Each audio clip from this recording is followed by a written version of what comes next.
O Ministério do Trabalho está computando contratos de trabalho intermitentes como novos postos gerados, independentemente de confirmar se o trabalhador ou a trabalhadora foi chamado pela empresa para prestar serviços e, portanto, se recebeu salário ou não.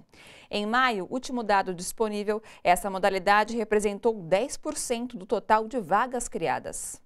Em maio, foram criados apenas 34 mil empregos formais no Brasil, sendo que 10% são contratos intermitentes, ou seja, 3.400 pessoas podem até estar com carteira assinada, mas também pode ser que não estejam trabalhando e nem recebendo salário. Entre as várias formas de contratação atípica, se criou essa figura do contrato intermitente. O que ele significa?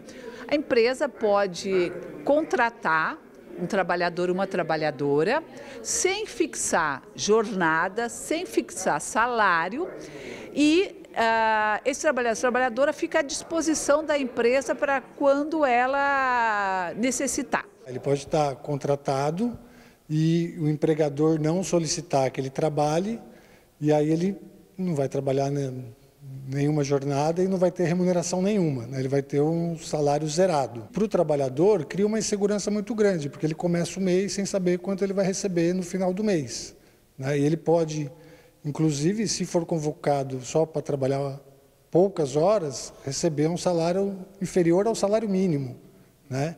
Nesses casos em que ele ganha menos que um salário mínimo, ele não vai estar nem coberto pela Seguridade Social, ele não vai ter direito no caso de acidente, por exemplo, ao auxílio doença ou direito mesmo no futuro à aposentadoria. Para os especialistas, é um erro contabilizar os intermitentes como sendo de pessoas empregadas. O correto é criar uma nova categoria para não distorcer a realidade. E esse Ministério do Trabalho não tem absolutamente nenhum interesse em separar a informação e mostrar que, embora tenha tido contratação naquele mês pela forma, essa modalidade de contratação trabalho intermitente, não tem nenhum interesse em mostrar se houve movimentação do ponto de vista salarial, quantas horas ele realizou por mês. Ele está empregado formalmente, né? Na realidade, né, concretamente, ele permanece desocupado, caso não tenha sido requisitado e não tenha realizado nenhum trabalho naquele mês.